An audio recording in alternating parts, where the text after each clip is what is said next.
The things that came before what make Texarkana. The things that we were talking about have led to the next thing and led to the next thing. Yes. It wasn't an accident. Somebody just didn't say, okay, let's do this here. Most of the foundational building blocks for a community were already here prior to the founding of Texarkana in 1873. So understanding and knowing who we were and who we are helps define who we want to be in the future. So who are we? who are we as Texarkana? Well, the Texarkana is centered on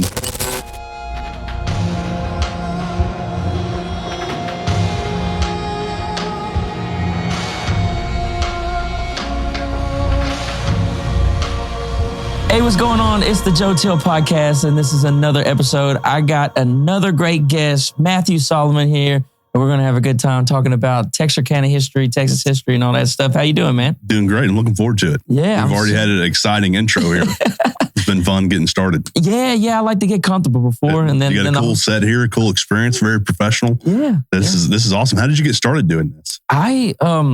So I always did audio, so I was recording music and mixing and doing all that stuff. And I've mixed for some big people before, but I started watching a couple podcasts, just listening to them. And I was like, you know what? I could do that. Yeah. And so I started off, I interviewed a couple artists that I was already recording. And I was like, oh yeah, I can do this. This is fun. Yeah. I've listened to a couple of podcast folks. They said the number one question they get is, how do I get started? Oh yeah. And every one of them says, just start recording. Yeah. Recording. Oh, you could do it tomorrow on Texas history. You could do like Texarkana. Like you could do like a week by week deal. I mean, it was super easy. Well, cool. Yeah. I might have to check it out. Yeah, definitely. Maybe you can give me some classes. Oh yeah. It ain't hard. As long as you can talk. That's like the main key. Like the only way you couldn't podcast is if you couldn't talk. So as long as you got as long as I don't freeze up, I've got a chance. No freezing up and stuff. But I mean, even then you edit it. Yeah. So I mean, there's really the that probably right there is probably what I would struggle with. Yeah. It's different. It's different because, I think you were on the radio the other day with Jeff, weren't you? Yeah, I was on the radio. And I was kind of comparing the differences of this. I do like this is more relaxed, and I do like that I can go fix something because this isn't live. And then also like there was the time constraints where we'd be talking, we were in the middle of a conversation. And he was like, over with. Yeah. All right, here comes the commercial. I'm like, oh no. Like I was He's caught me mid-sentence so many times. Yeah. And so I don't know. There's some freedom in it. I think that's why people have flocked to it. Oh, yeah. You don't need just anybody can kind of just buy some equipment and have their own show. It's appealing. Well, and all you really need is a computer or a camera. Yeah. I mean, you've got quite a setup here, but I've done interviews just having a computer in front of us and recording and then upload that somewhere. The audio is the most important part. Yeah. But I'm biased because I did audio. Yeah. But as long as it sounds clear, because I mean, most people listen to like Spotify and Apple Music and stuff. Yeah. But all right, let's get into it. Matthew Solomon, how did you get into all this stuff?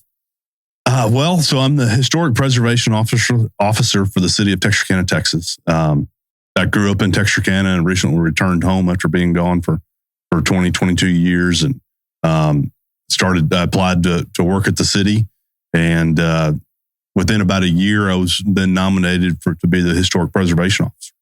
And I really, really do enjoy history. When I was studying in college, I like to tell everybody I was watching the History Channel and studying at the same time. Yeah. I don't know exactly how much truth there is. I probably wasn't studying. I was probably just enjoying the History Channel, but I really, really enjoy it, and it kind of helps. It gives us a reason why we're here, and it helps establish a sense of place and connection.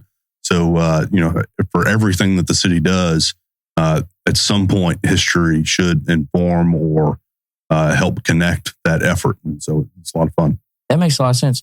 Because like the stuff you're telling me earlier, like getting into the actual history of it. Yeah. I didn't know this. Yeah. So I just wonder how many people, especially just even throughout like way back then, just have lived here and had normal lives and just did the daily thing and never even thought about the things that came before it. Yeah, the things that came before are what make Texarkana. The things that we were talking about have led to the next thing and led to the next thing. Yes. It wasn't an accident. Somebody just didn't say, okay, let's do this here. Most of the foundational building blocks for a community were already here prior to the founding of Texarkana in 1873. And then, even more recent history has shaped who we are today. So understanding and knowing who we were and who we are helps define who we want to be in the future. And if that's not congruent or a little bit off, then it gives us a chance to talk about that. Right. So who are we? who are we as Texarkana? Well, the Texarkana is centered on really a major highway throughout history for thousands of years. It started off as the Caddo Indians or the Native Americans in the Buffalo Trail. And then a guy named Nicholas Trammell came into the area when Arkansas Territory was established. He settled in Old Washington, Arkansas. The historic place. Yeah, the historic place. I've been there several times. That's fun. A cool fun place to go to. There's a lot of really good documents there when you start talking about the history of this region. Really? They've got some of the original documentation. Wow.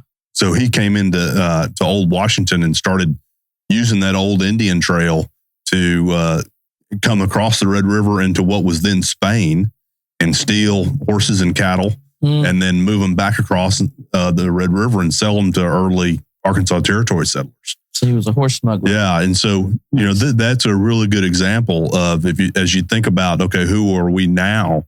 Well, this has always been a major transportation area and we're still a major transportation area for this region. Right. Lots and lots of goods and people traverse through Texarkana, whether they're going through, no matter which direction they're going. And one of my favorite things to do is go down to our federal courthouse on state line and interact with the people that visit.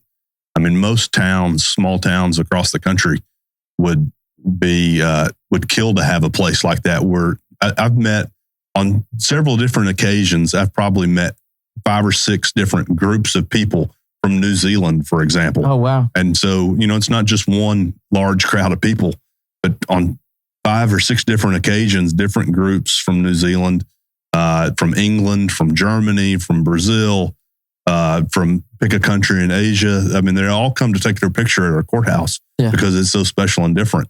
And we've got, I had a lot of fun rediscovering the history of our area and helping shape who we want to be in the future. Yeah. So the Trammell guy, the horse smuggler, he was taking horses from the people in Spain, and then he was taking it back to America on the other side. Yeah, there was probably a little bit of stealing them. When I say steal, whether that was from, he was stealing them from the Indians but you got to remember too, the Spanish Mustangs were prevalent throughout Texas and the Southwest. So they were wild? There was probably just as many that were wild and that he would take. So he was just getting them. Yeah, because there weren't a whole lot of people here. I mean, he was traveling all the way down to Nacogdoches, which is where the Trammell's Trace ends and links up with the Camino Real that would take you into Austin. Right. And what year are we talking about for we're probably talking the 1810s, 1820s. Okay.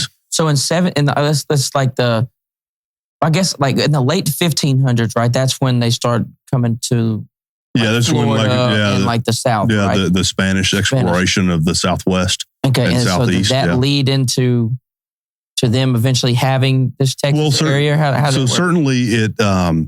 The early exploration by Hernando de Soto and then including French exploration like La Harpe and La Salle. Yeah.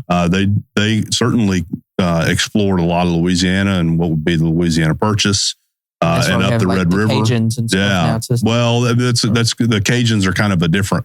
It's a different immigration of people into the United States. The La Salle and La Harpe, this would have been the 1600s. Okay. And then so you have both, especially in our 4 states area, you had exploration by both Spanish and French explorers.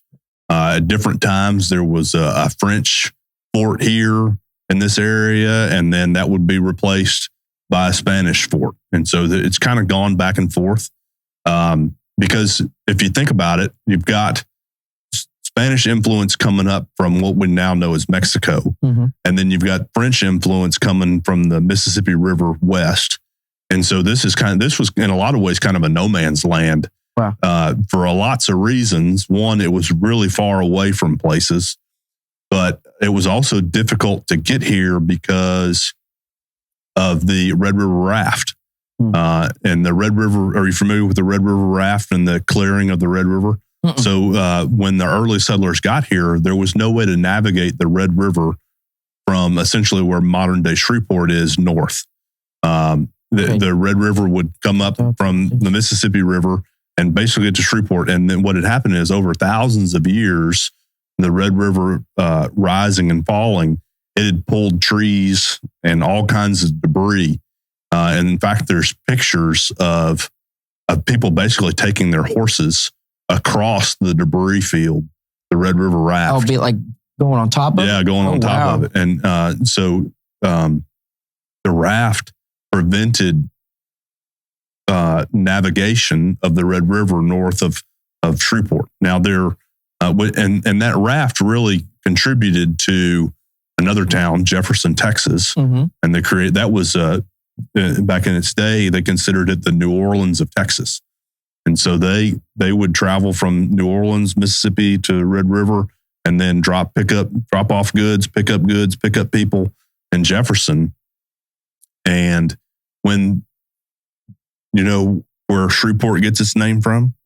So Shreveport gets its name from Captain Shreve. Wow. And Captain Shreve is credited with clearing the Red River Raft.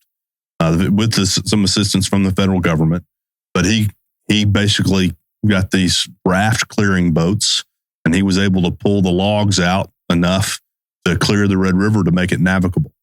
And so that would allow steamships that would allow early steamships to travel up the Red River and start getting cotton and goods and that were produced in the northern part of the Red River all the way up to Jonestown in Oklahoma, and then they would ship them south. Yeah.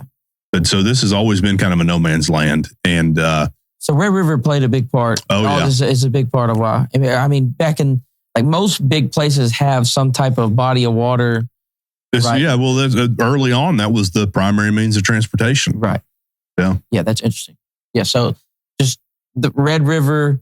Then the horses, Tramel's Trace, then the railroads, and then you got the highways and the railroads first, and then the highways, and then the airplane, the air travel really kind of hurt Texarkana quite a bit because we had a very, very busy and prosperous train economy. Yeah, and then when it started going by air, wasn't too long after that. So lots of people were traveling, not only just sending goods, but also traveling by train. That makes a lot of sense too. At its heyday, Texarkana, by the 1920s, so Texarkana was founded in 1873.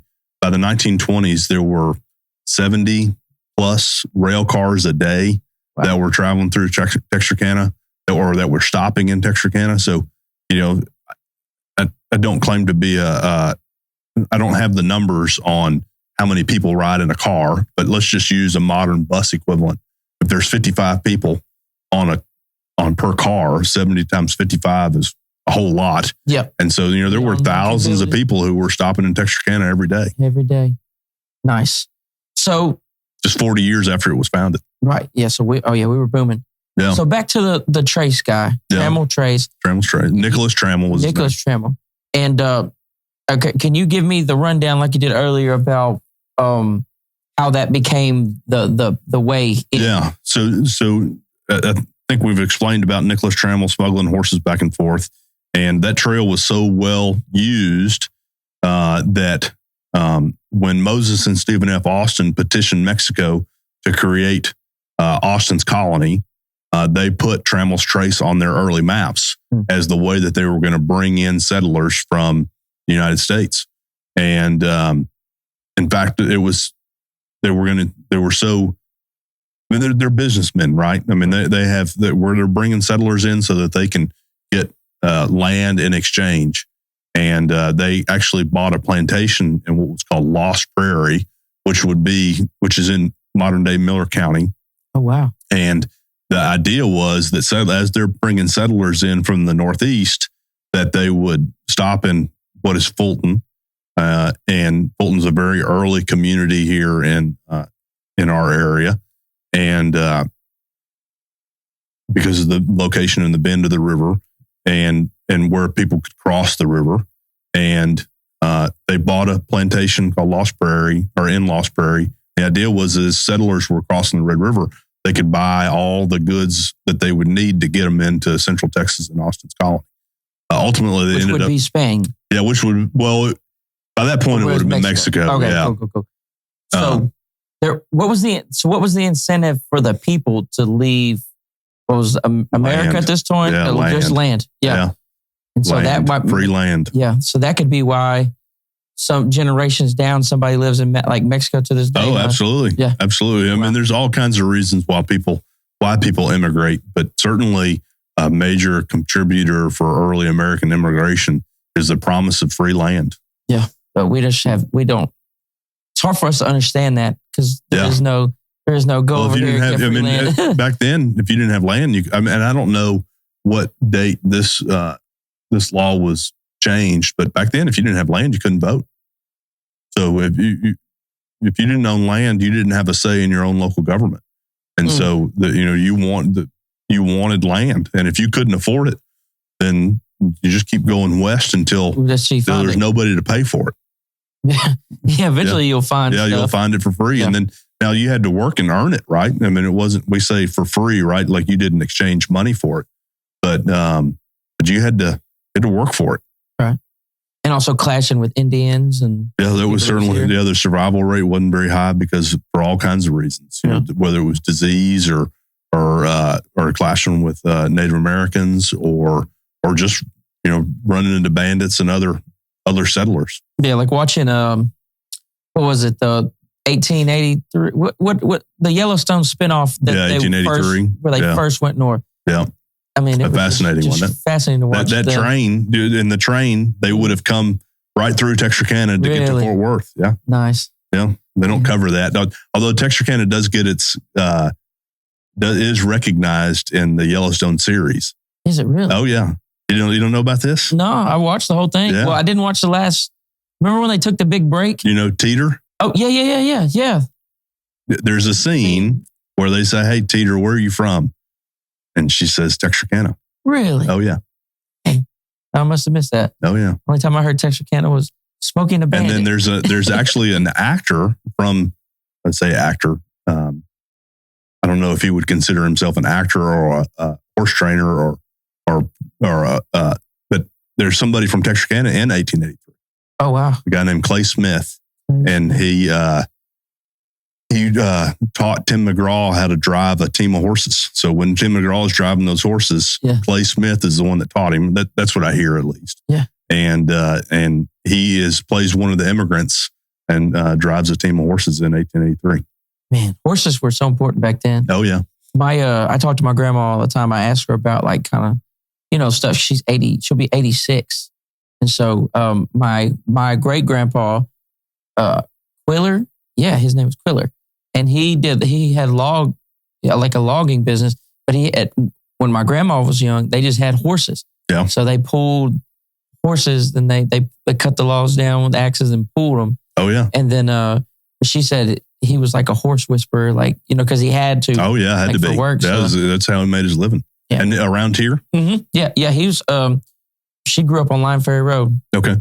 So. Like there's still this old barn back from when she was little and everything. That's cool. She had 15 siblings. Wow. Yeah. So she's the youngest. Texarkana, I'll give you another piece of history. At one point in the 80s, Texarkana, I don't know where we rank now, but Texarkana was the number 2 producer of railroad ties in the country. Oh, wow.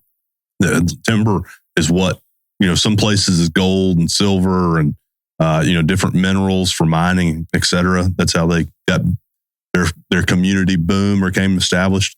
It was all about timber here, and still is in a lot of ways. Yeah, we got a lot of trees. Oh yeah, it's crazy how they can just cut them down and there's still trees everywhere. Yeah, they keep growing. I grew up on the corner of 59. I'm not there no more. Where it turns into Summerhill. Okay, and there's still a shop there that's ours, but there's railroad track behind us. Several railroad tracks behind us, and I won't admit to any crimes, but we spent a lot of time on Lots of history there, man. Yeah, way back in the woods back there. Yeah. Yeah. And so we've been all back in the railroads. And like I said, I don't want to admit anything, but further than I was supposed to be back in there. Yeah. It's always interesting because like the railroad companies own that land forever. Yeah. So like if you get back in there, like no other people besides railroad workers have like really been back there.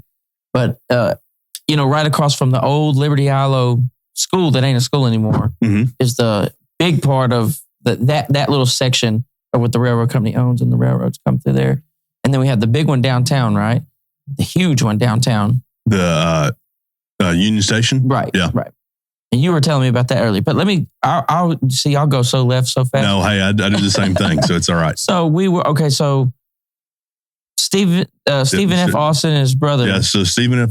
Hey, if you're enjoying this video and you're watching it on YouTube, please go hit that subscribe button. That will help me out tremendously. Also, if you tap that bell, it's going to let you know when I drop new episodes. Thank you so much for tuning in. Now back to the show. So Moses Austin is the father of Stephen F. Austin. Father. Okay. And Moses Austin is credited with doing the first interactions with Mexico to establish Austin's colony. And in fact, he brings Stephen F. Austin down to Lost Prairie to establish the plantation. And Stephen F. Austin's first trial experience in the courtroom is in Arkansas. Moses Austin passes away soon after that. And so Stephen F. Austin assumes his role as the lead for Austin's colony in Texas. Now, ultimately, the Austins would go further south to Natchitoches and Nacogdoches to link up with the Camino Real.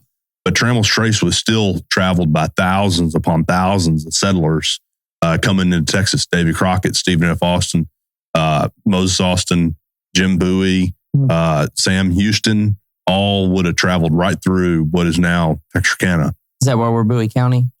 Well, Bowie County for Jim Bowie, but that was one of the reasons that Bowie County was selected. And then Sam Houston is Houston, and Stephen F. Austin. Oh yeah, all the names. Yeah, so we'll even get into. We can, if we have time, we'll get into some more names. Oh yeah, definitely. Yeah.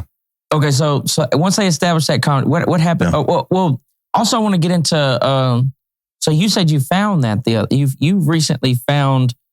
Well, so there's an author, a guy named Gary Pinkerton, wrote a book for Trammel's Trace. Does that have anything to do with the Pinkerton Detectives? No. I was talking about the gym. This guy's down in Houston or Rust County. Okay. But I think he lives in Houston now. But Gary Pinkerton did a book in 2015-16 timeframe, and he did a whole lot of research on Trammel's Trace. And he produced a map of, because Trammel's Trace was actually surveyed. So surveyors went out and said, it is here. And so that we can go to those maps and say, okay, we know it's at this lat long and here's where it is. So he went out and recreated a map of Trammel's Trace. And I think as we were talking earlier, about 6 miles of it is inside the Texarkana city limits. Wow. And we've recently put established signs on where key road crossings, because you can't point to a road and say, okay, this road follows Trammel's Trace. It just crosses a series of roads going through Texarkana. But you can go follow that. Yeah. Like I could go do that tomorrow. Yeah, you can go and look for the signs and kind of get a general idea of where it was. I want to do that. Yeah. I'll give you a map. Okay, cool. And you said something about Red River, or the lumber on 71? Yeah, so that's where it enters Texas. And honestly, that's kind of how my interest, or this whole project and what we've been talking about, that was the seed that started this beyond my interest in history. At Red River Lumber, there used to be a Trammel's Trace historic marker. And so I had found Gary's book about Trammel's Trace and realized that there was supposed to be a marker out there. So I went out and started looking for it and I couldn't find it. And I found out that it had been hit by a truck in 2009. Now, with the Trammel's Trace marker, there was 3 other markers for a total of 4 markers in this one spot. They'd all been hit by a truck in 2009. And I started doing some research about maybe seeing about getting them replaced. And as I was doing that, I got in contact with a guy named Bob Vernon, who's an archaeological steward here for Northeast Texas, and Gary Pinkerton. And I also got in touch with TxDOT, and I started figuring out that there were people who knew where those 4 markers were stored at after they got hit. And come to find out they were being held in the Atlanta, Texas Department of Transportation office in their scrapyard. And so they said, hey, we've got them. We've been holding on to them for about 15 years now. Wow. I said, well, I want to come get them. And they said, you can have them. So I'm very grateful that they preserved them. So I immediately went down there and picked them up and brought them back to Texarkana. 2 of them are back out. I don't want to put them on the highway because I love history, but as I'm going from point A to point B, I don't always have time, or very seldom have time to stop and look at a historic marker on the side of the highway. If I get a 2-hour trip and it's going to take me 2 hours to get there, and it's not also very safe to stop on the side of the highway to look at some of those markers. Right. Yeah. And so we put 2 of them out. One of them is in front of the post office, and that's the French in Texas. We talked a little bit about the French influence with LaSalle and La Harpe, and that one's in front of the post office. The other one is the First Disciples of Christ, which is the First Disciples of Christ church that was in Texas. The Disciples of Christ Church. So it was the first one. And it was led by a guy named Colin McKinney. Colin McKinney, you're familiar with McKinney, Texas, or Collin County. So Colin McKinney is the only person that has a city and a county named after him. Oh, wow. And you'll read that a lot about him in some of the McKinney advertisements. But he also has a bayou named after him because McKinney Bayou runs through northern part of Texarkana. His headright was here in what would become Bowie County. And so that First Disciples of Christ marker is really I talk about it as a Colin McKinney marker because it goes into the history of Colin McKinney as much as it does this early church. And that is actually by a plantation bell that came off of his headright that's in front of the museum. So I'm really excited to be able to pair those 2 together. Wow. The other one, we've talked a little bit about Trammell's Trace, and I'm going to put that marker, or I plan to put that marker by the post office as well. And then another one is the Barkman Hatchell Caddo Indian Village, a really important village to the Caddo Nation. And we had a marker there, and we're working with the Caddo Nation now to update the language so that they have some say and buy-in in the marker and us sharing their history. The Caddo Indians. So that was who was in this spot. Yep. Before we came and did what we did. Oh yeah. So I guess are they kind of like in Oklahoma? So there's a Caddo Nation in Oklahoma now. I was really excited to host, or Texarkana was really excited to host the Caddo conference that was back in February of this year. And that was a really, really neat event. We had the Caddo Nation was all here, and then we also had some East Texas archaeologists that were here to talk about some of the digs that they were conducting in Northeast Texas, East Texas in general. So it was a really cool conference here that held for the first time here in Texarkana. And we hope to have it again here in the future. Yeah, it's crazy that, I don't know, I get into like the ancient civilization stuff. I get on the internet watching all that stuff.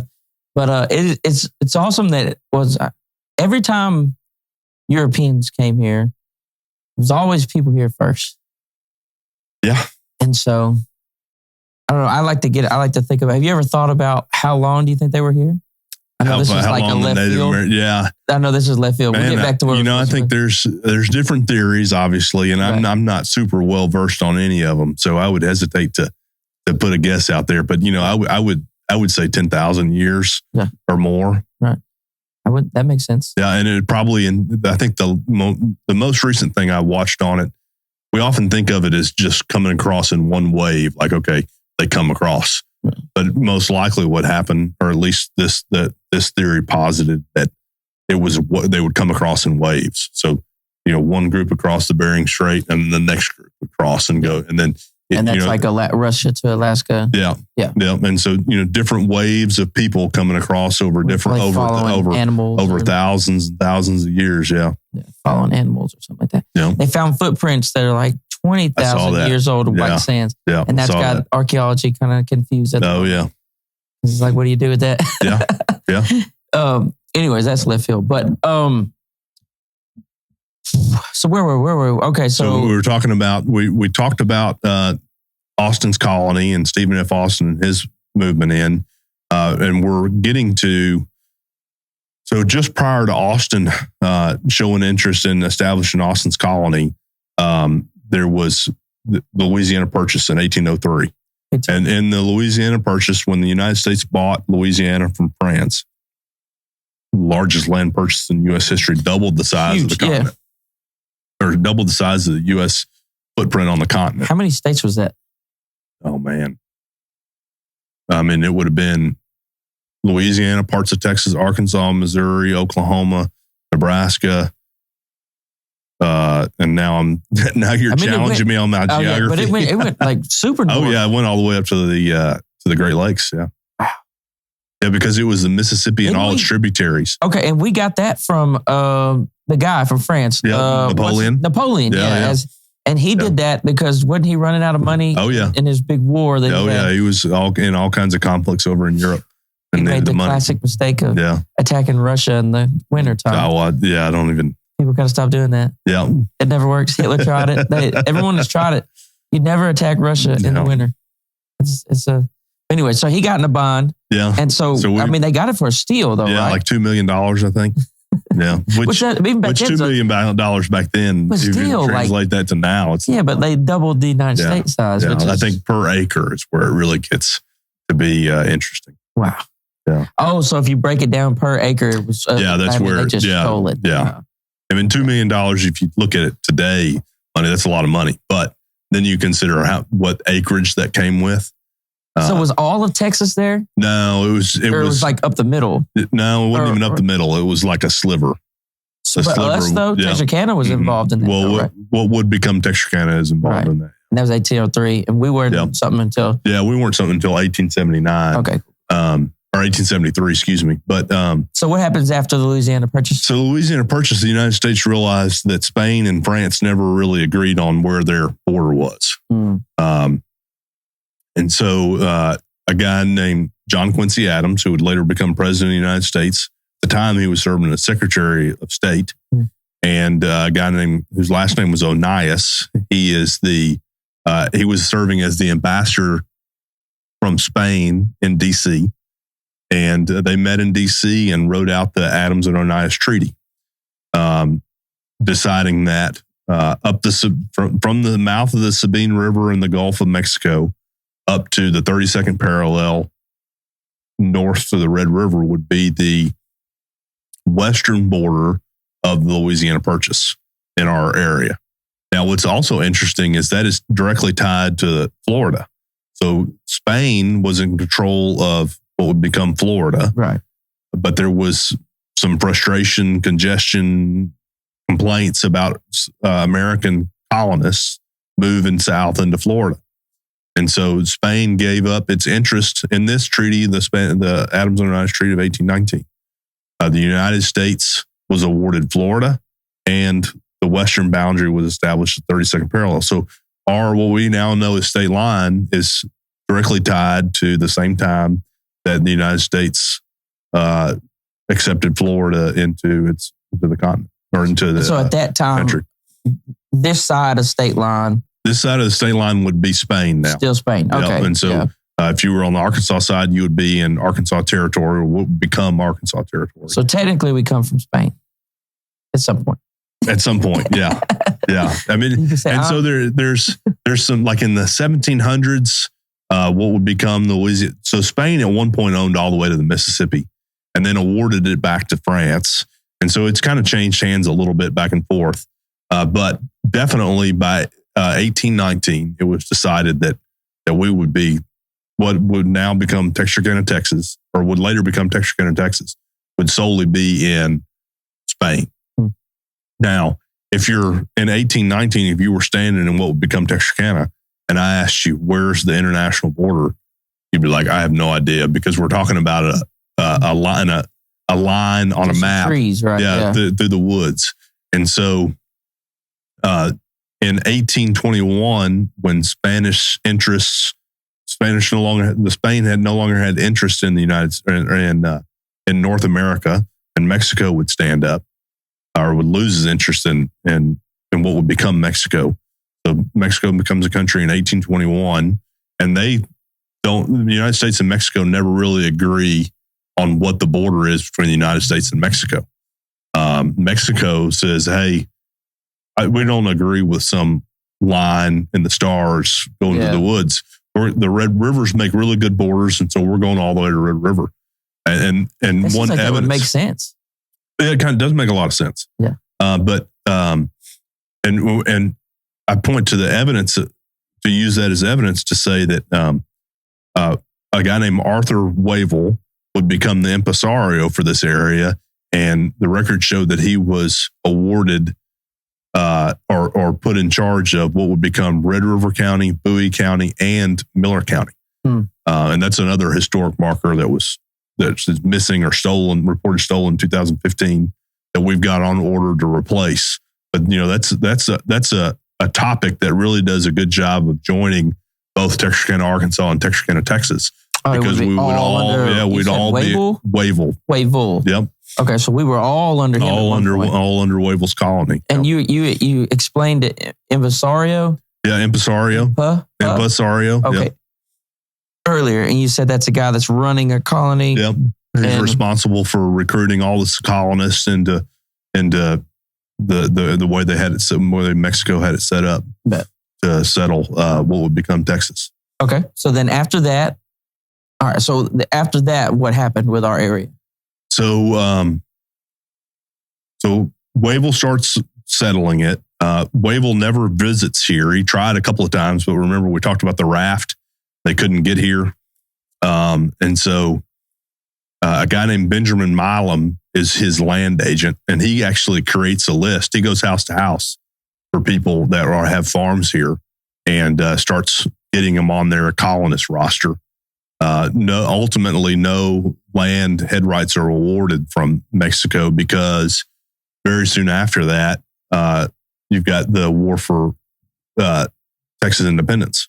What year was that? It would have been 1836. 1836. Yeah, so that would have been the Alamo kickoff. Right. There were actually three early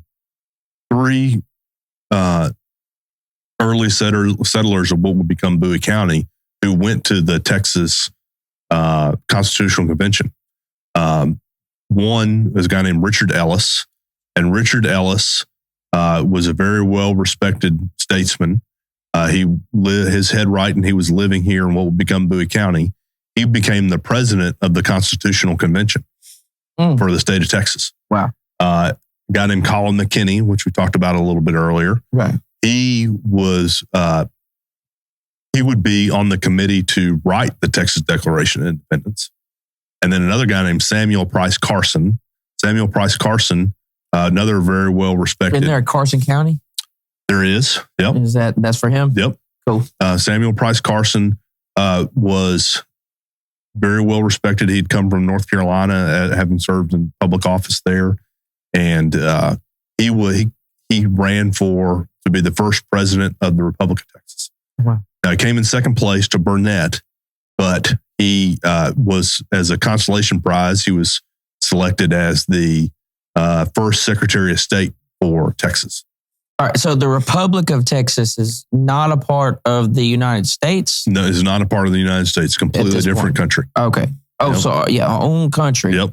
Republic I should know this stuff better. I should know this a little better. Founded in 1836. So 1836, Texas becomes its own country. Yep.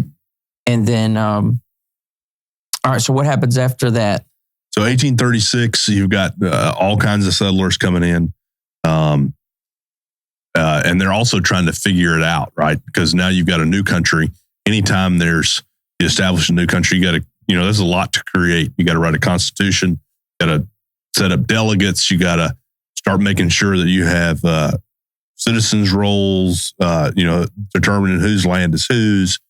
And in fact, one of the first things you got to do is any good country, you got to have borders. And so now you've got these Republic of Texas people who are generally pretty friendly to the United States because a lot of them are Americans or were Americans before. And so a delegation goes to Washington, D.C. and says, hey, we need to establish the border between Republic of Texas and the United States. And so in 1838, they agreed to use the Adams and Oneida Treaty from 1819, so reestablishing the 32nd parallel. And in 1840, they set off to do a survey. And in fact, one of the documents I have here that I'll leave with you is the journal, is a copy of the journal of the survey. Wow. And it's really kind of comical to read through it, really informing. But I don't know that much about surveying international borders. I'm not a surveyor. But you read that apparently both countries, both interested parties have to have their own survey equipment.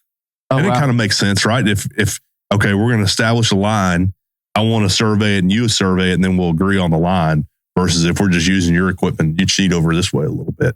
Oh, yeah. I don't have anything to prove that, that you cheated. Yeah, exactly. Exactly. So the Republic of Texas surveyors showed up and they didn't have any survey equipment. And they said, hey, can we just use yours? And the United States was like, no, you can't just use ours. You need your own. And so it was delayed by a couple months.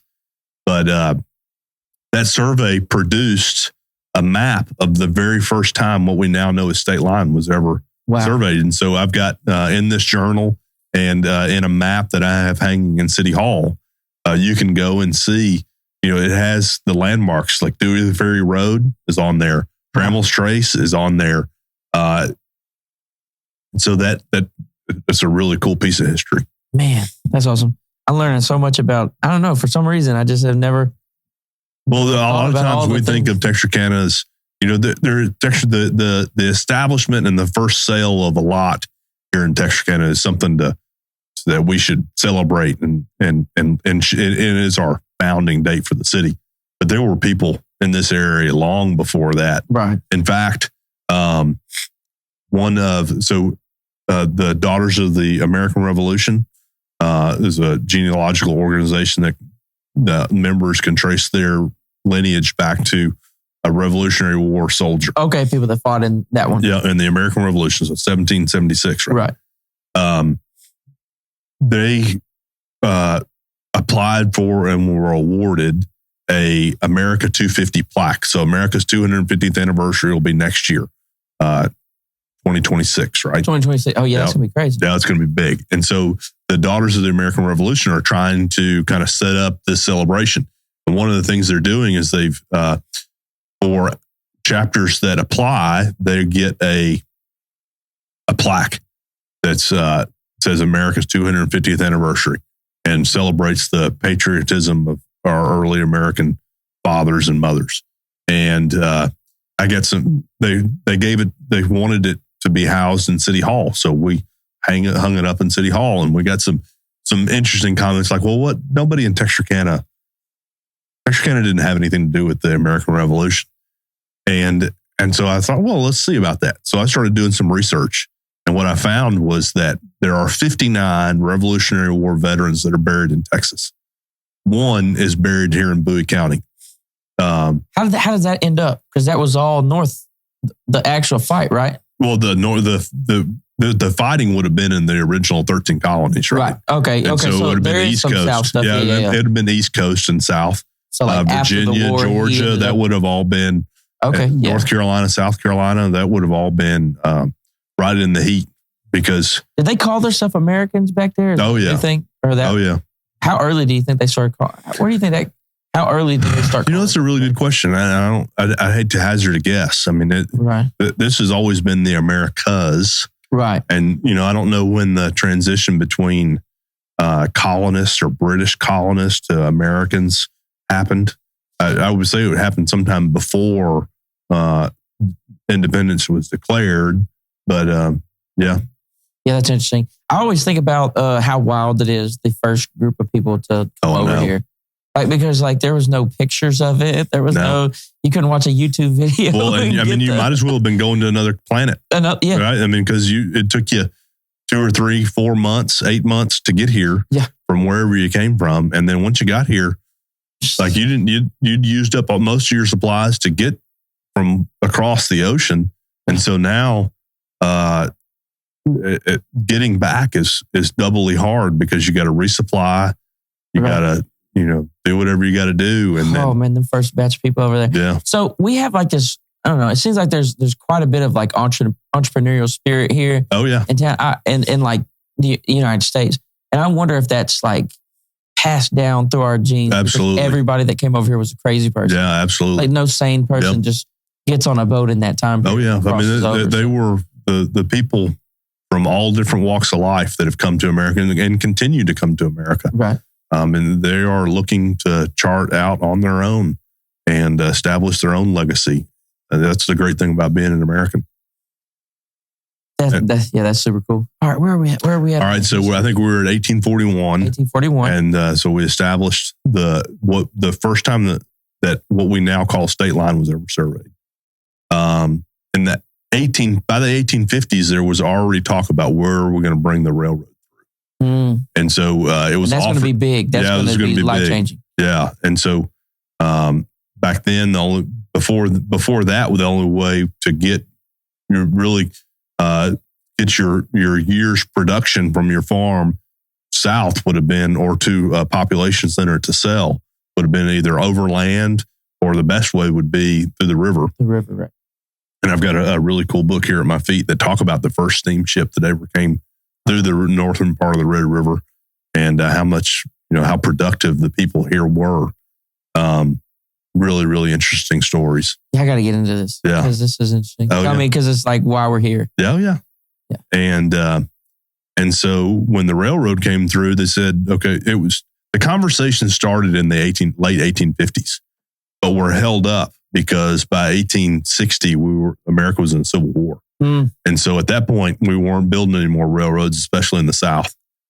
And so, was there states when the Civil War hit? How many states were like west of Texas, or were we kind of like on the line there? Or is it all the ones that were in the Louisiana Purchase? It's an interesting question. West of Texas, I mean, obviously you've got New Mexico, Arizona, and California, but I'm not sure. I think California would have been the only one that was state. I'm not sure about when Arizona and New Mexico became states. They certainly would have been territories. Right. But I don't know if they would have been states during the Civil War or not. Because remember, there was some comprehension, or there was some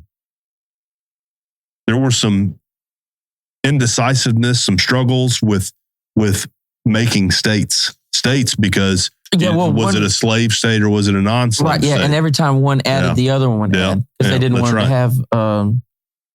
to have more. So like if you add a state, the South, the North was like, oh no, we got to add a free state. Yeah. And so the Civil War really had a big impact on the community that was here because it delayed the railroad coming through. Oh wow! And then obviously you had people from here who fought in the South, and then you probably even had some that fought for the North. Really? Well, that was a common thing across the South. I mean, it's kind of there's an old adage, brother against brother. I mean, you had some brothers who would go to say, I want to fight for the North, and you had some brothers who stayed and fought for the South. Civil War is crazy. Like it's crazy. The wildest thing that's probably ever happened here. Oh yeah. The most bloodshed on American soil ever. Oh yeah. Maybe. Well. Yeah. It was the bloodiest war, and it kind of. I mean, to say it's the bloodiest war is kind of tongue in cheek, right? Because in all the other wars, we were fighting against somebody who wasn't an American. Right. Yeah, and then you had. I think more about like the Indians. Yeah. But yeah, as far as like America, I mean, just it's hard to even imagine that now. Like after America's been established for so long, and after but I mean, it was almost what 90 years after America, like 1776, and then you have it would have been like 80 something years. Yeah. 1860, around when the Civil War started. Mm-hmm. I mean, it didn't take them long. No, well, then they were wrestling. They continued to wrestle with a question that was around even in America's founding. Like, what are we going to do? and they couldn't solve it. They could only hope that future generations would solve it. And that's the great thing about our Constitution is nothing is set in stone. It is moldable to the times. Yeah. It is moldable to the challenges that we meet. Yeah, because we needed to make some changes. Yeah, and so they said, well, we can't come up with a solution now, but we know that the country's going to have to wrestle with this in the future. And so, unfortunately, they kicked it down to the next generations, and by 1860, it had come to a head. Right. Okay, and so the Civil War goes on, and it affects here for sure. Yeah, there were no major battles fought here, and what would become Bowie County or Miller County. Miller County so far south, though, huh? Yeah, well, so far south and west. I mean, most of major Civil War battles happened east of the Mississippi River. Right. There were certainly some major conflicts, like Battle of Pea Ridge in northern Arkansas, southern Missouri. There were some conflicts in some combat in southwest Arkansas, but very little major impacts or major combat here in what will become Bowie County, northeast Texas. So the war ends. What does that do to this area? Well, then you go through Reconstruction, and I'm not. That's an area that I need to do some more research on. Really, about 1873 is where my knowledge starts to pick back up. Okay, so the war ended. What was it? I should know the end of the 1864. 1864 is when it ended. 1865. 1865, I believe. Yeah, I think it was 1865. So in the 9 years later, Texarkana is like official. Is that when the first lot, Texas or Texarkana, Arkansas? Texarkana, Texas. So the first lot was sold in Texarkana, Texas in 1873. You can imagine the railroads building up to it. They connected, right? You had the guys building from Little Rock south, and then you had the guys building west to east. Right. And then those railroads connected it, and then it sold the first lots December the 8th, 1873. And then what about Texarkana, Arkansas? Wouldn't be incorporated until 1880. Okay. So 7 years later. Yeah. So there were certainly people living in Texarkana, Arkansas. Right. But it was something else. Yeah, it was something else. So everything on this side of the border was Texarkana, Texas. Yep. In 1873. Yep. Cool. And they quickly realized, how are we going to govern this? Right? Because you had people literally living in two different states. Yeah. And only now did they just, in 1840, they didn't know where they were living. Some people thought, well, we live in Texas, but their land was actually in Arkansas. So now you're putting a community smack dab in the middle of that. Right. And a guy named Colonel Rogers had the foresight to go, okay, we need to build a road. He's the one that really established state line, or gets credit for it, because he went to the Texas authorities and said, hey, I want a grant for 50 feet west of the state line. And then he went to Arkansas and said, I want a grant for 50 feet east of the state line. Wow. And so that 100-foot gap is what we now know as state line. Yeah. And that's helped divide the community. And in some ways it divides, but it also in a lot of ways joins us together, right? But it helps divide the services. Yeah, because, I think we have, here in town, we have a weird relationship with another state that we don't even think about most of the time, because it's so natural. Oh yeah. I might go to see a buddy on the Arkansas side, and it doesn't even cross my mind. I'm in Arkansas. Like, I'm just going down the road to see my buddy. I'm not even processing it most of the time. Whereas most people, you cross the border, you're like, oh, I'm in a new state. Mm-hmm. We're just like, that's another Tuesday. We go to a new state every day. Well, and there's people that live and work in two different states. Yeah, I've been licensed. Get really comfortable with that. Yeah, I've been licensed in Texas and Arkansas. Yeah, well, my entire the licensing part, that's another, if you're an attorney or a doctor or a realtor, now in most places in the country, if you just had one license, that's enough. Yeah. But here you got to have two. Yeah, you really have to have two. Yeah, because I do septic work. Yeah. And so I had to be able to install them there and here, and I have to be able to pump them here and there. And yeah. So that's just natural. Like even Louisiana, up in Louisiana, Oklahoma. I guess the only other place similar to that, there's a spot where Colorado, Utah, the 4 states area. And isn't there a spot where you can be in all 4 states? There's a spot you can be in all 4 states, but there's not a community per se there. So there's not a town. Yeah, there's not a town there. There are towns I'm not sure where the closest town to it is. It's certainly a tourist spot that a lot of people visit, but there's not a town. So we're still winning. Yeah, we're still winning. Bristol, Tennessee would be probably the closest thing. Bristol, Tennessee, and West Virginia. States touching Tennessee? Well, that's yes. I think there's a place where you can at least see 8 states. That's crazy. But Bristol, Tennessee is a divided city as well. But I'm not aware. I've been to it, but I don't remember if they have a state line like we do. They may have. I think they have a road that divides it, but it's not that showcase like ours is, where you got a federal courthouse that's built right on top of it. Yeah, I think it's crazy. We just say, I'm going to state line. Yeah, we just don't think no. Maybe once you really dive into, you probably look at this stuff a lot different than we do after researching it so much. Yeah, I have a lot of fun. How do you go about researching? Is it books? You're just following documents? It's kind of it's an interesting question that you ask, because I'm like, how did I find this stuff? In fact, I've got some stuff down here that talks about, we've talked about Arkansas and Texas, but what I'm learning is there have been 3 different Miller counties. And at one point we would be sitting in Miller County, although we're in Texas. Right now. Oh, wow. And in fact, Arkansas had to pass a law that said if you were a resident of Miller County, you could not serve in the government for the Republic of Texas, because there was a lot of people who were in quote unquote Miller County who were serving as representatives or in official positions for the Republic of Texas.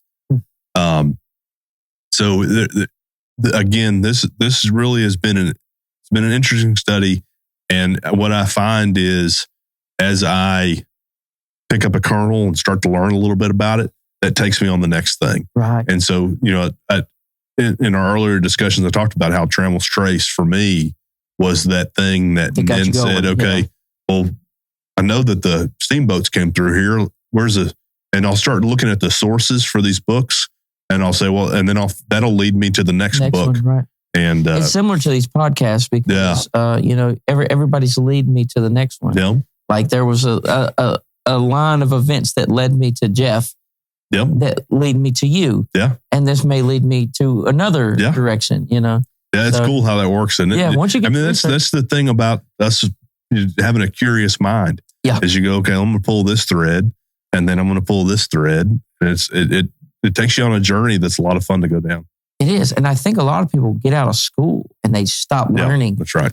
And that's crazy, because mine's kind of like the opposite, where like I just messed around at school and I didn't learn very much. And then like this time came where I think I was like 27, and somebody was telling me about something one day. This is what really sparked my interest to start learning again. And I just had no idea what they're talking about. And it seemed like something I really should have known. And I was like, dang, like I was kind of stupid. Like I know I'm like street smart, but like. Well, and so that, that gets into the question of, do you teach kids what to think or how to think? Yeah. And so, if somebody gives you, a piece, a meal, and they never teach you how to make the meal, they feed them for the night. But if you teach them how to make a meal, you teach them how to fish, or you teach them how to pull those threads, and okay, this is talking about this, and who are the people you can then go on and learn more about the story. Yeah. And that's been a lot of fun. Yeah, I get that. It's just like, I don't know, once you start learning, then that starts getting addicted, because you're like, man, it's just, I don't know, it's fun to know things. It's a dopamine release, right? Sure. You find that next thing. Yeah. Like when I found out that there were 3 signers of the Texas Declaration of Independence, I made I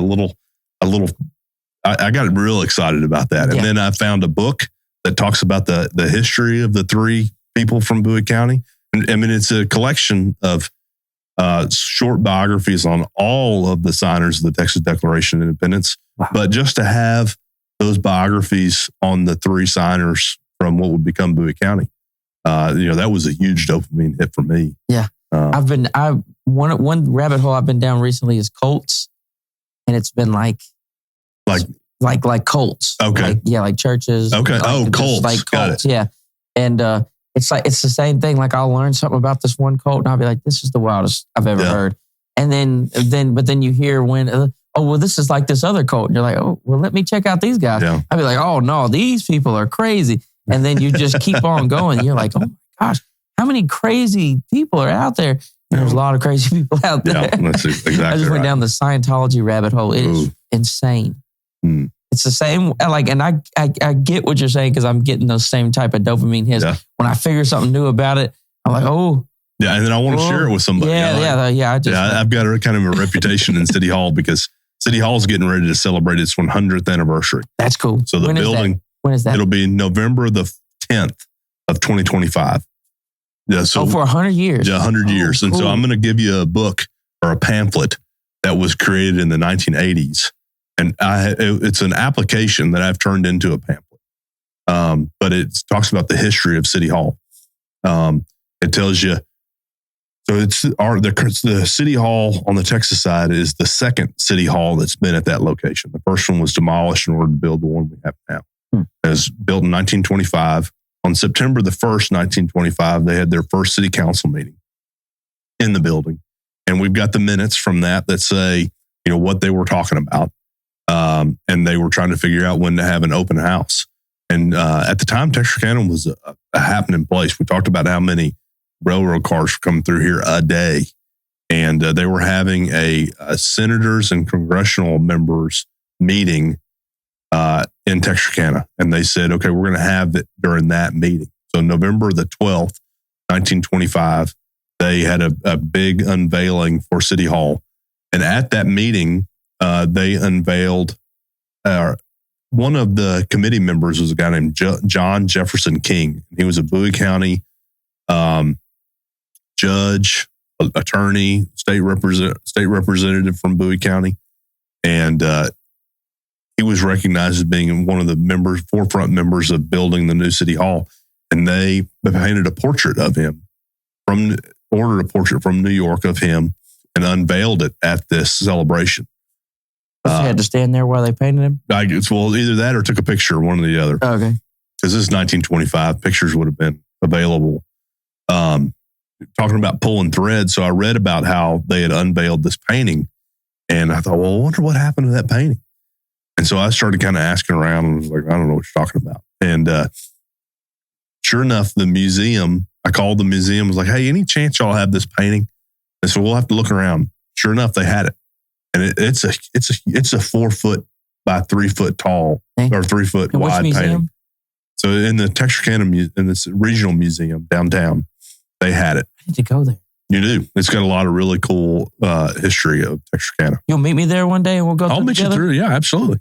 We can even bring a camera. Yeah, bring a camera. Like vlog it. Yeah, absolutely. Mm-hmm. Come to City Hall and do the same thing. Yeah. Because I have that painting now in my office. Oh, yeah. So it's 100 years old. If you put together like a 3 or 4 like different location deal, we could bring cameras. I'll bring you some stuff. I brought some stuff more for than you. That. We could make a day out of it, and we could like do like a vlog of like absolutely the history of Texarkana and like just some cool spots. And well, stuff. I mean, I would love to do museum, something like that. City Hall, the track building would be a really neat one. Track building, it's the Texarkana Arts and Humanities Council, Regional Arts and Humanities Council.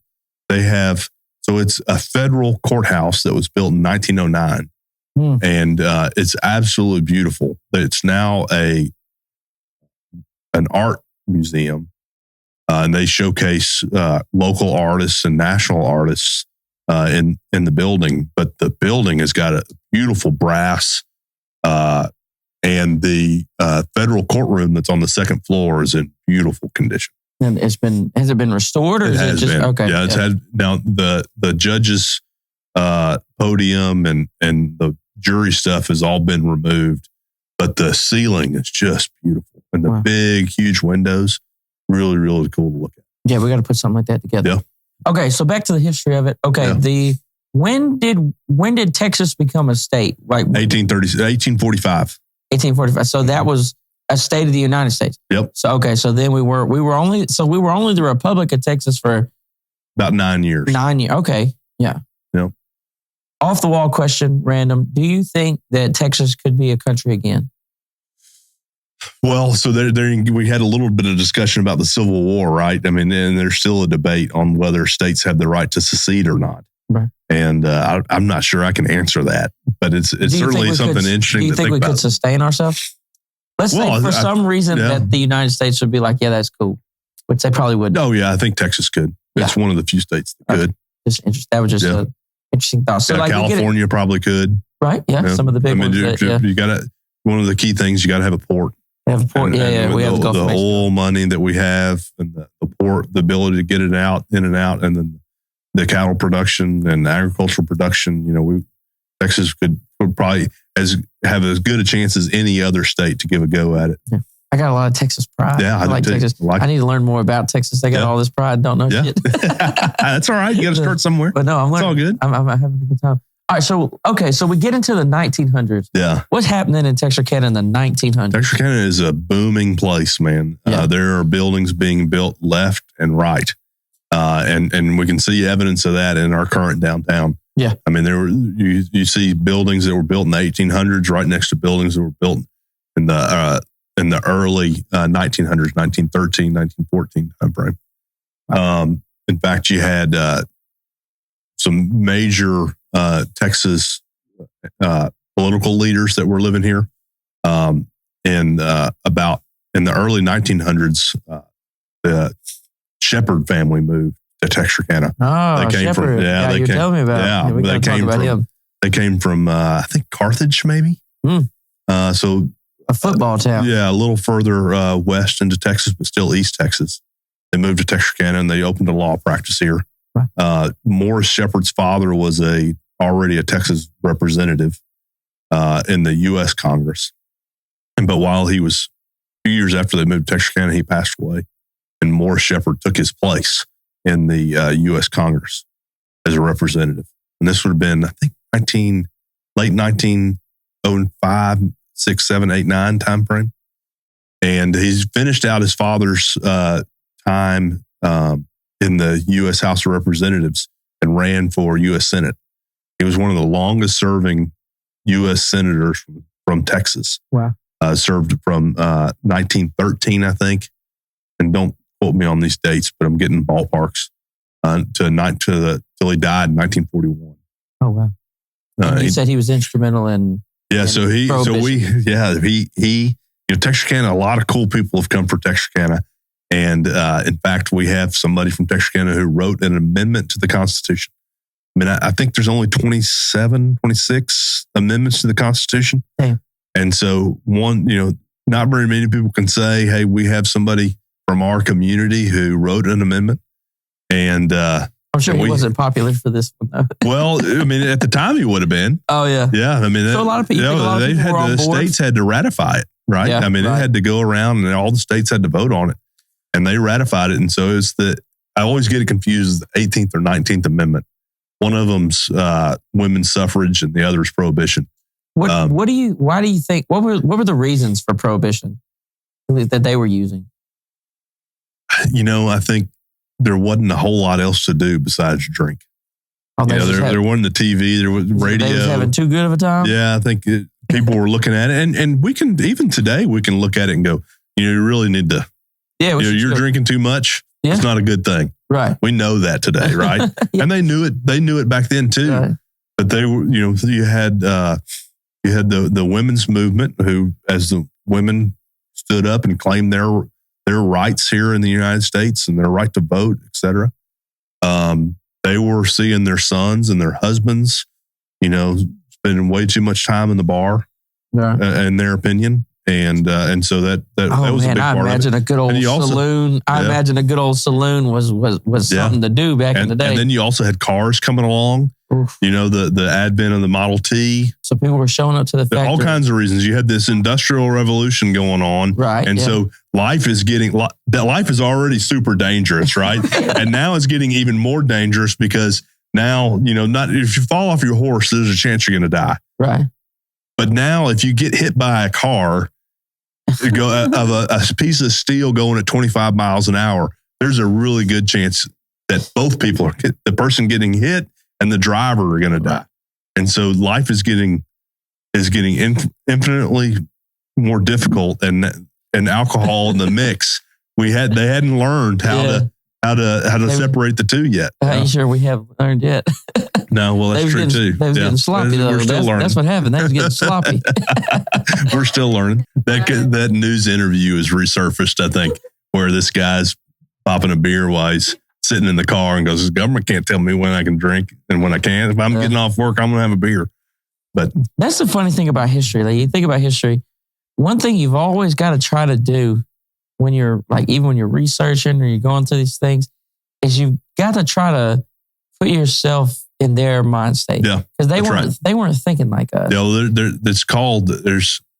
I'll always forget the word, but there's a term for it. If you try to apply your modern morals and values to a historical event, right, you're going to miss it every time. You've got to put yourself in their shoes. You know, if they didn't have cars, you can't say, "Well, what was the big deal about traveling across the country?"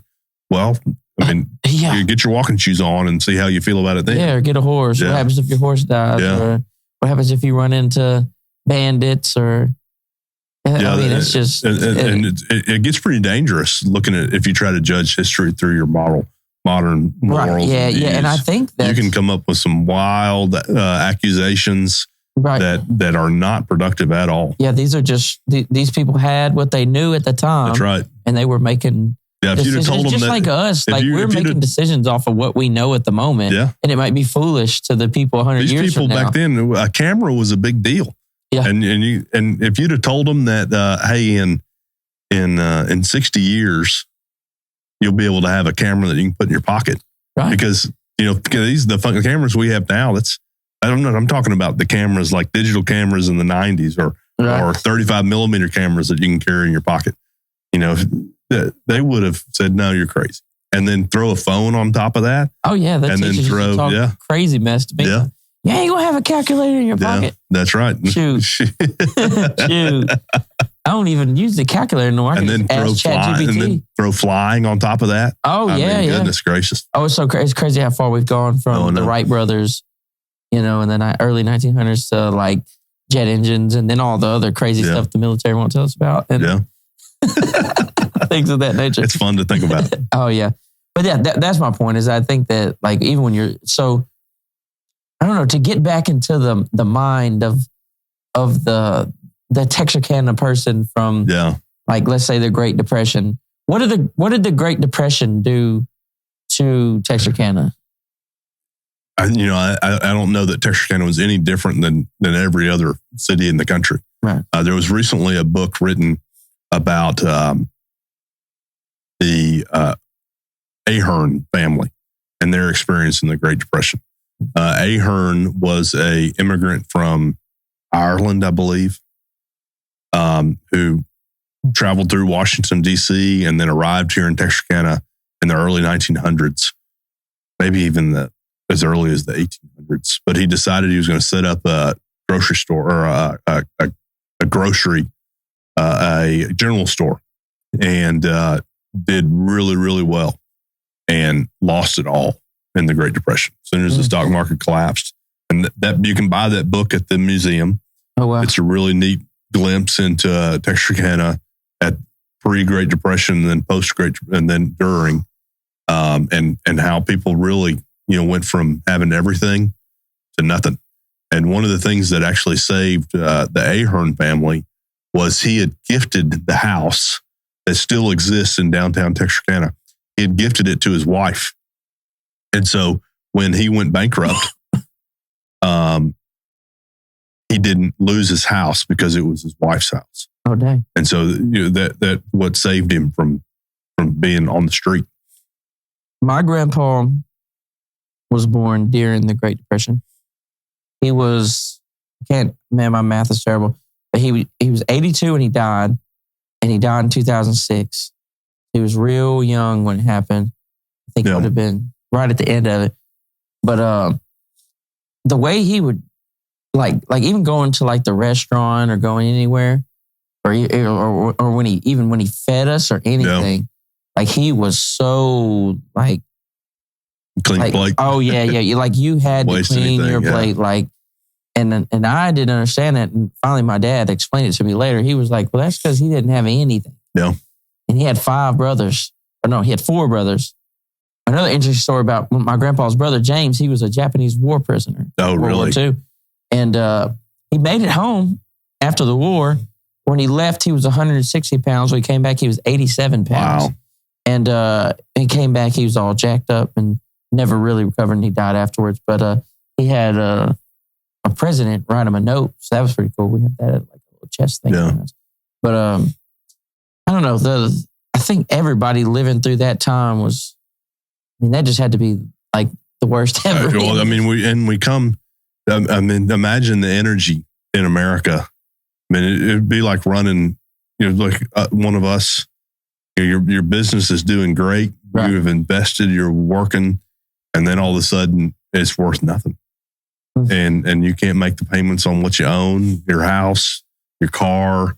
People probably experienced that during COVID though.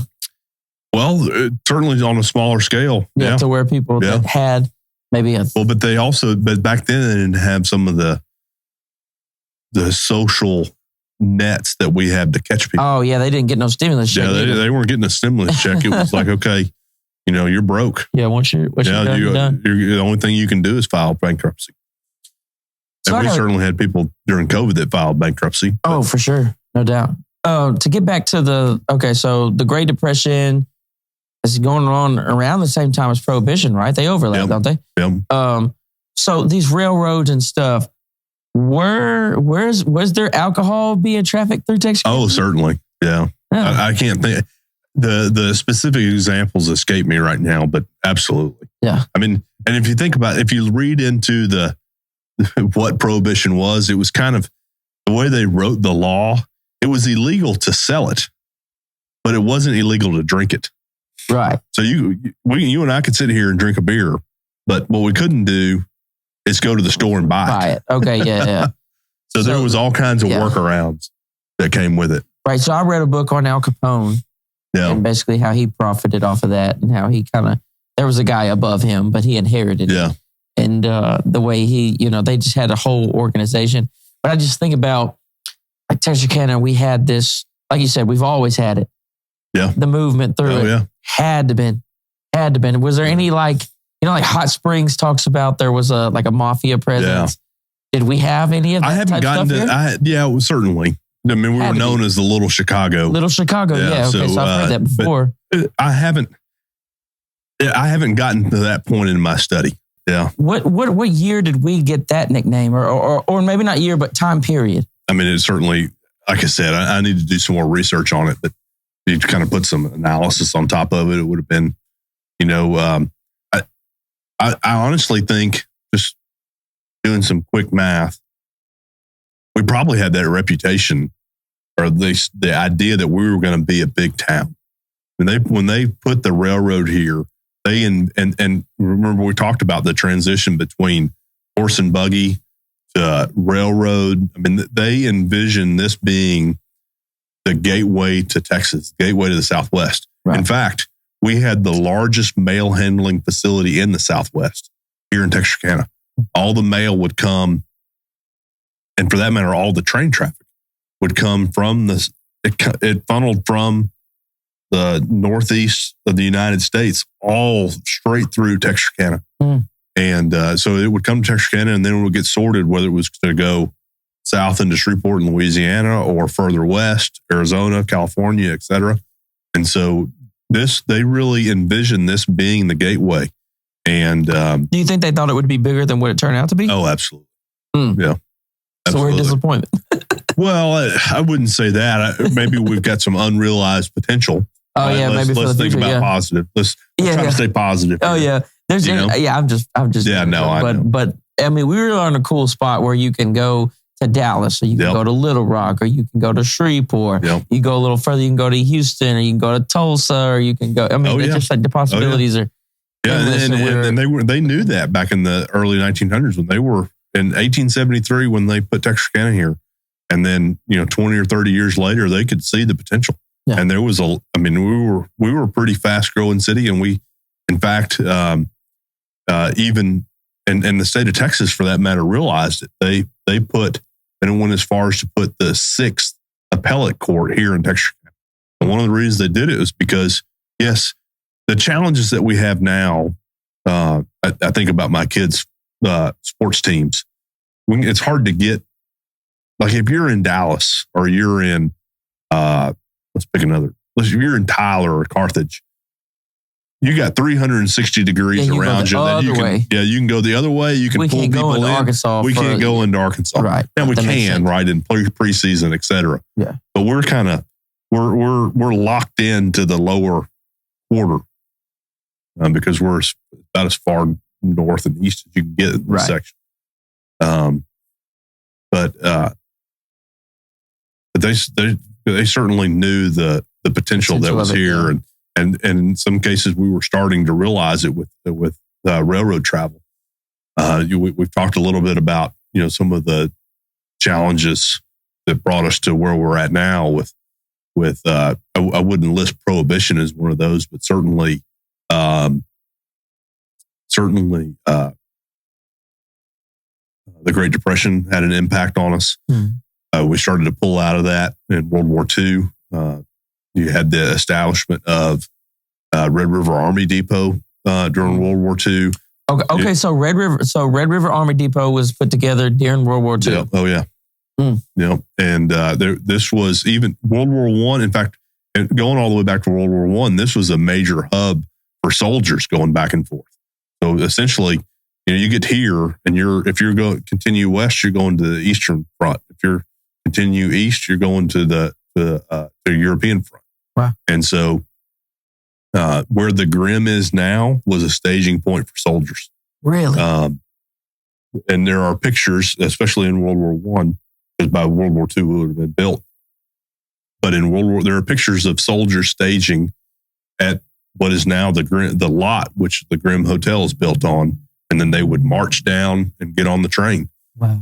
All the way up into the Korean and Vietnam War. I mean, this was the way, with train being the major transportation. So all the people that are on Broadway, they're going to the hideout. They're down at the cross ties. They're having a good time. Yeah. We're drinking, walking down the road, doing all the cool new stuff.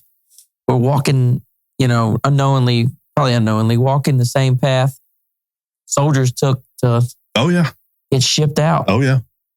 Yep. Hey. Yep. And there's a famous picture of a crying Marine, and it made I believe it made the Times magazine. Oh, wow. It may have even won a Pulitzer Prize. But there's a Marine, he's on the train, and the photographer's outside, and he's looking out. The Marines, and he's got a tear running outside. Hey. I believe that was taken in Texarkana. So then, okay, so we'll fast forward since we're gonna start winding it down. I'll talk to you forever if you let me. All right. So after World War II, what happens to Texarkana? Well, so after World War II, you had the boom, right? I mean, across the country, we had the baby boom. I mean, there were soldiers coming back left and right. And then we entered I'm going to start getting loose and fast. But after World War II, and then we had the Korean War. Mm-hmm. So Red River still remains an important part of the military-industrial complex. Wow. I mean, we're just repairing tanks, repairing material. And then you had Vietnam.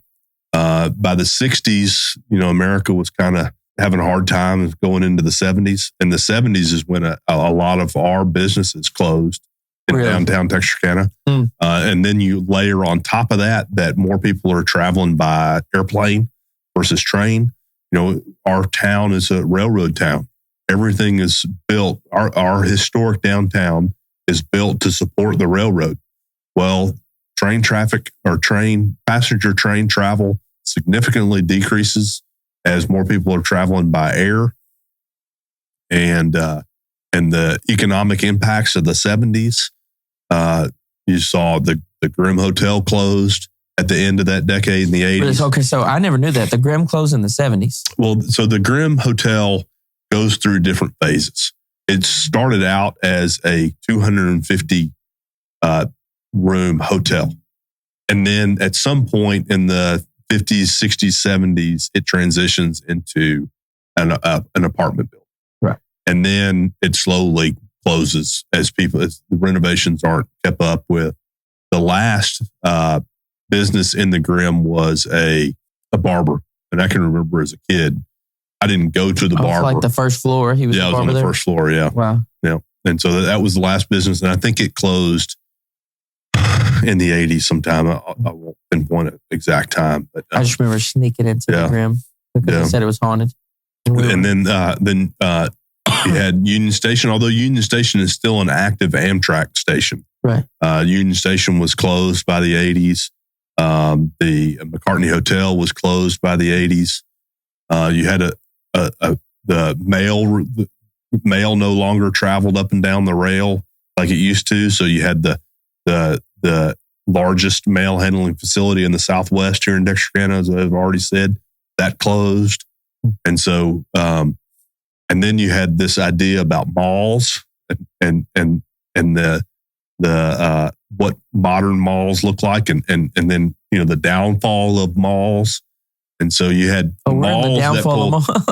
Well, yeah, I mean, think about the Texarkana Mall. Oh, man. You went there as a kid, right? Like that was a booming place, right? You used to get dropped off at the mall. Yeah, exactly. But you wouldn't drop your kids off there now, would you? No. Yeah, exactly. They wouldn't have nothing to do. Yeah, so I mean, you had the downtown centers across the country were in decline, and then you had the malls that were built across the country that then pulled all the commerce away from historic downtowns. Right. And so, the historic downtowns, it seemed like the play for them was to really lean into like the history side of it, huh? Well, that's certainly today. Yeah, today people are actually interested in that. Back in the, you can look at the buildings and see different phases that they've gone through because, some of them had facades put on them because they didn't want to look old. They wanted to look new. They were trying to keep up with the malls and keep up with those. Well, now the trend is to make them look old again. Right, I mean, people even try to make their houses look old, right? Like they used to strip the character away from them, and now we're trying to put the character back into them. Yeah. So that's kind of where we're at now, and there's a really good book if people are interested in. It doesn't specifically talk about Texarkana, but Texarkana certainly follows the model that it presents in the book. It's called Strong Towns. And it talks about the rise and fall of American towns, and specifically historic downtowns, and what we can do to try to get them back. Seems like we're resilient. Seems like we're adaptive. Yeah. I think what they're doing downtown is cool. It seems like the right move. There's a lot of energy downtown right now, and that's certainly something that I hope we can capitalize on. You need to write a book. You write you a Texarkana book. Maybe one day.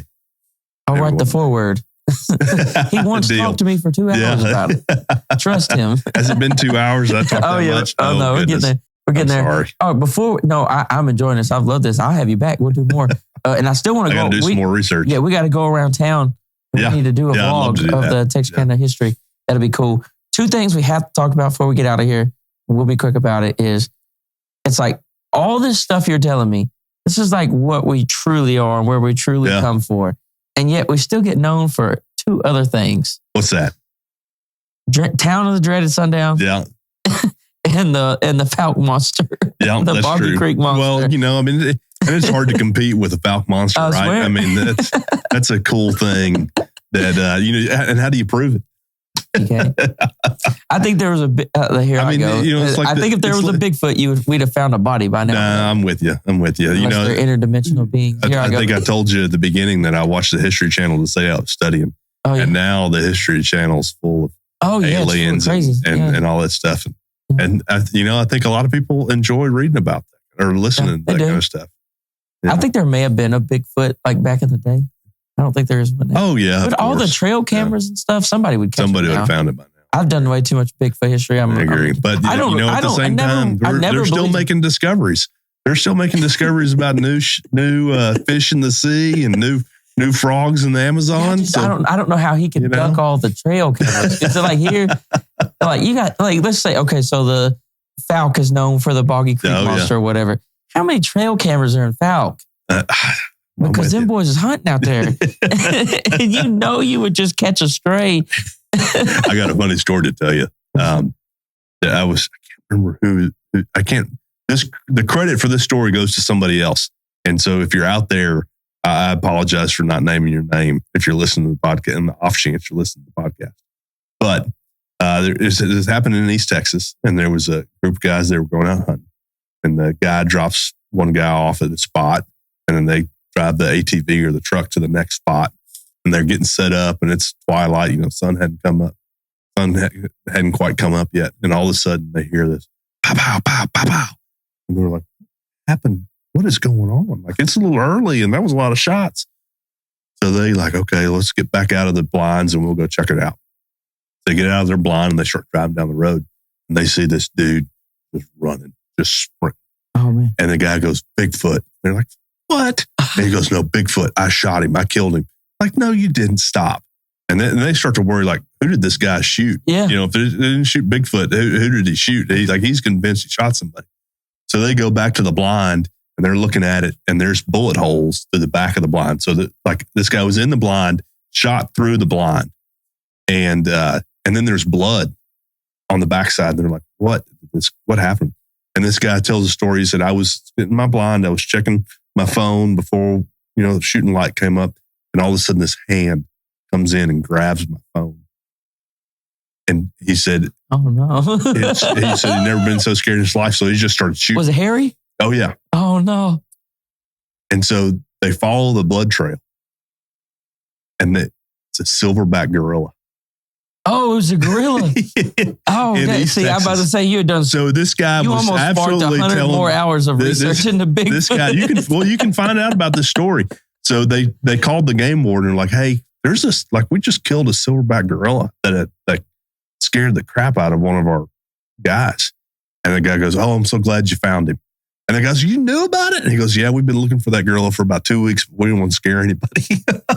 And that was around here? Yeah, well, I think it was further south. Yeah. But it was in East Texas. Yeah. Woo!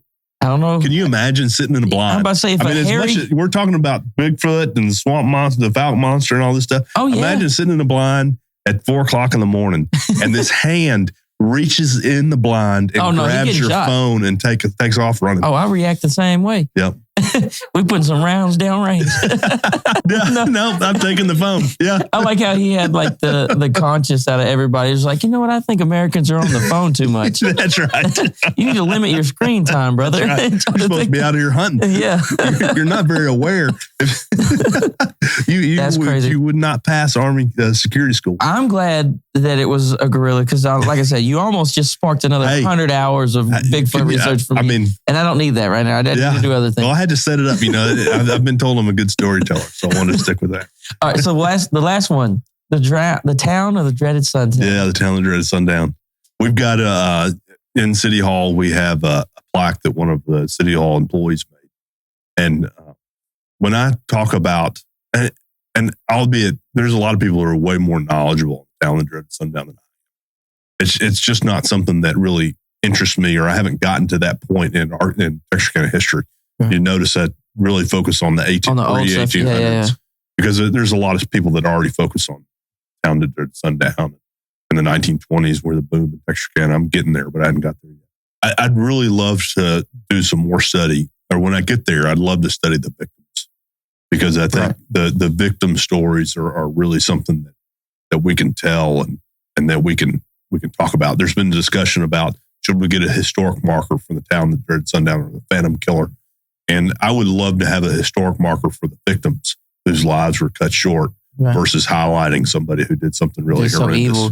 Yeah. That is interesting that and so we've got a plaque at City Hall I don't understand, talks about the victims. And I'll fall into this too, like especially like when I go down these cult rabbit holes. Yeah. Like, why am I so interested in these evil people? Yeah. People? I think it just like piques our curiosity because like we don't run across people like that, at least that we recognize are being that evil. Because most people, it's like a train wreck. You can't look away from it. Yeah, you're like, what the heck? Yeah. I mean, so most people I bump shoulders with are nice. I invite people in. Like I meet people for the first time a lot of times doing this, and then we talk for 2 hours. Yeah. That's crazy. That doesn't normally happen. Yeah. So like I've gotten more trusting, but like the stuff I'm into is just like, oh, this dude murders all these people, or this dude took advantage of this whole city. You talk about the dangers of social media. I read something the other day that said people that listen to crime podcasts and all that stuff religiously have something wrong too. So be careful. Don't get too. No, I don't want to get too far. I'm hunt the positive. Right. Yeah. I am interested in why people do, like, for me, it's like a psychological thing. Like, why did this person do that? Or also, and another good thing that comes from studying stuff like that is so you don't end up in one your damn self. That's right. And so, like, if you study cults, you should be the last person that actually, like, stumbles into might get one. into anti-cult or something. Yeah. Because there are people that go the other way, and they're just like, they hate anything that resembles like that, you know. And then they end up forming their goal is to not form a group, and they form a group. Yeah, a cult to fight the cult. That's right. Yeah, cult on cult violence. But no, that's interesting. I don't know. I'm really. I mean, the human mind, sociology and psychology is really fascinating. I'm super interested in that, and so like when I do understanding why people make decisions they do. Exactly. That's kind of what gets me on the cult stuff. Is like, and then I always get so down. I'm like, dang, I feel sorry for these people because like they unknowingly walk into a lot of this stuff, and most cults are, you know, predicated on finding vulnerable people. Like that's the whole goal. And so I don't know. Every time I see a cult documentary or I follow these rabbit holes and learn more about them, it always encourages me to like not be somebody that would be susceptible to, you know, just some random thing. You know what I mean? Like, wait a minute. The more you know, right? Right. Yeah. Move that a little closer. Oh, yeah. Sorry. The more you know. Yeah. I would say, I don't know. Like, I think history repeats itself. And to start closing it all up, I think that's why it's so important that there's people like you that are going back and finding it. And I appreciate that. I am enjoying talking to you. Like I said, I hope we do more stuff together because we just walk around and we just take all this stuff for granted. Like we have the historic downtown, but people don't rarely actually think about like the history. They like to think about, oh, this is a new, nice little restaurant or what it could be, but new stuff here. This is something cool for the town and we're rebuilding. And I get that, but it's also, I don't know, we were born off the backs of all these other crazy things that happened. Oh yeah. And I think, like you said, I don't think you said you haven't really dived into the 1900s. I bet there's some wild stuff. Oh yeah. I bet there's some wild stuff. Well, and so City Hall used to be the city's courthouse. And so we have all the court records from all the trials that the city prosecuted. Wow. And we found some fascinating stuff. That is a whole nother podcast. And so so you have access to that. So that helps you learn. Oh yeah. So we can get those original documents. Yeah. And it's a lot of fun to look through those. That's cool. I think I've hit everything I want to hit today. We talked for an hour and 40 minutes. Yeah. It's been fun. Yeah, I really enjoyed this. I really appreciate the invitation. Oh yeah, dude. We're going to do more stuff. Sounds good. If you get more into it and you find out some new stuff and you're like, hey, I've got an hour worth of stuff to talk to. Well, I think the next step is if you're serious about coming down to downtown, I'd love to show your viewers and the museum, what we've done at City Hall. The Grimm would be a fascinating one to go look at. And and then even State Line. I think that'd just be really neat to sit there and have a conversation. Yeah, even the railroad. What about the railroad? How much stuff of the railroad is old? Or has it all been redone? How much? Well, certainly the Union Station is still, that was built in 1933, I believe. Is it still kind of, do you have access to that? I do not. Or at least I'm not aware of it yet. I wonder what that takes. That'd be fun. Yeah, it would be. Well, I'll look into it. Okay. I certainly don't know off the top of my head. There's been some different fits and starts to try to get ownership of the Union Station. Right. So it's in a rough way right now, but there's interest in doing something with it. Cool. So depending on what phase we're in that, we may or may not have access to it. Gotcha. But we can certainly, it's neat to go around the back and be standing there when those trains drive by. Right. Yeah. I think we got some cool stuff working. Yeah. I appreciate you coming on the show, man. Thank you. We'll do more. For people out there, like, share, subscribe, do all that cool stuff. If you're listening on Spotify or Apple Podcasts, rate the show. That helps me out a whole lot. My email, it'll be in the description. If you want me to talk about certain things or follow certain rabbit holes, email me or certain guests you want me to see on the show. do that. That helps me a lot. I'll find, if you give me your social medias, I'll put them in the description to where they can find you and find the stuff that you're doing. I think you should write a book. That's just my side note. I think that'd be awesome. That's just my idea for the day. But like I said, thank y'all for tapping in. We love y'all, and we'll be back next week. Y'all be blessed. Appreciate it again. Yeah, man. Thanks again. Yeah.